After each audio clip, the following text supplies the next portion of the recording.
Hey, what's going on, everybody? Hope you're having a great day. Hope you're heading into your Thursday evening in a great mood after a great day of work. Hey, I just wanted to get on here and share with you a little bit about I had a conversation with somebody later this afternoon, and we were talking about identity. And in that conversation, I was reminded of something, and it has to do with fear. And something I learned probably within the last year and a half, something like that, is that this is scientific, and of course the Bible supports it. But scientifically, it's been proven that our brains are not wired for fear. In other words, you're not born with fear. We have to learn fear. Fear is something we learn through experience, through life experiences.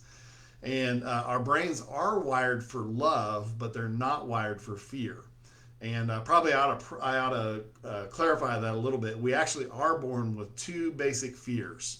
And those are, one is the fear of falling, and the other is fear of loud noises. So they've actually done this with babies and seen, and babies have that little jump reflex, and that's actually a sensation of falling that they're actually reacting to. So we are born with fear of falling and fear of loud noises. But outside of that, we are not born with fear. We're not wired for fear. Our brains are not wired to handle it. And so that's why fear is so doggone damaging to us. But we are wired for love. And it's interesting if you take this to a Christian perspective, a biblical perspective. It's been said that there are 365 times in the Bible that it says, "Fear not, do not be afraid, don't fear." And I noticed many of the times that the Bible says, "Fear not," it's God saying, "Fear not, because I'm with you." And so I was reminded that in 1 John 4:16, I just looked this up. This is 1 John 4:16 in the New Testament in the Bible. And I'm reading this in the Message because I thought the Message really made it make sense. Actually, this is 1 John 4:18. It says, "There is no room in love for fear. Well-formed love banishes fear.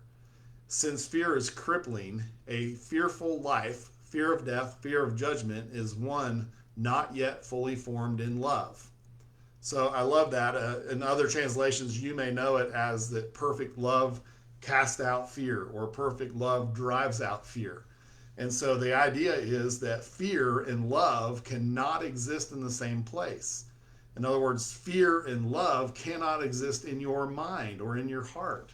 So where there is true love, there cannot be fear. Now, I don't know. This is just me thinking out loud and thinking on the spur of the moment. So I want to maybe do some more kind of fleshing this out a little bit. But interesting thing about fear is that fear separates, right? Fear separates. But what does love do?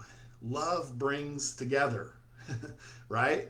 And so that may be the reason that where there's perfect love, you can't have fear, because you can't be both separated and together, or you can't have wholeness and separation. Okay, and so where there's perfect love, there cannot be fear. I just want you to remember that today, that your brain is not wired for fear, but it is wired for love. And so fear, what it does, fear actually leads to a false identity. Where does fear come from? Well, fear again comes from our life experiences and us beginning to train ourselves in our brain that we respond to certain things in fear. We learn that. And if we learn it, if it's something that's learned, or if it's something that we wire into our brains, even though they weren't made for it, if we wire it into our brains with our thinking, then that means that we can wire it out with our thinking. And so, again, this comes back to the renewing of the mind and how we do that. And so, if we're ever going to get out of our false identity and into true identity, one of the big things is we have to work through fear in our lives. And what we have to do is wire that fear out. In another video, I said that fear is just a mask for an idol. And we talked about how, why is that? Well, because if a fear is a mask for an idol, that means that what we fear actually is an idol. And I'm sorry, I got distracted there. So that means that how is it an idol? Because that sounds pretty offensive when you tell me, Mark, you've got idols in your life. Well, I do, and so do you. And that's because anything that I fear means that I've actually made it bigger than God's ability to handle. It's out of control, right? And yet the Bible tells us we see everything under Jesus' control. And so a fear means that it is an idol because I've made it bigger than God, and I'm giving it more worship than I am Him. I'm giving it more attention and more of my energy than I am to God. And so that's where it becomes an idol. So, man, we've got to deal with fear in our lives because, again, we are not made for it. We weren't made for it. Our bodies, our minds, our brains were not made to handle fear. And God tells us 365 times, at least in the Bible, don't be afraid, don't fear, do not be afraid. And so just wanted you to think about that today. We'll come back and talk more. We're going to continue to talk about false identity and true identity. And man, I hope you're getting some of this because this is huge. It is transformational. It will change your life if you learn how to get out of the false identity and get into the true identity. Hey, Doc, what's up, man? Fear brings stress, depression, etc. Yeah, it sure does.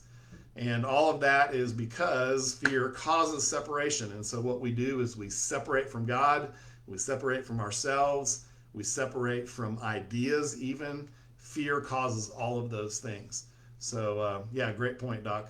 Well, hey, that's it for tonight. Hope you have a great evening, and we will talk again soon. See ya.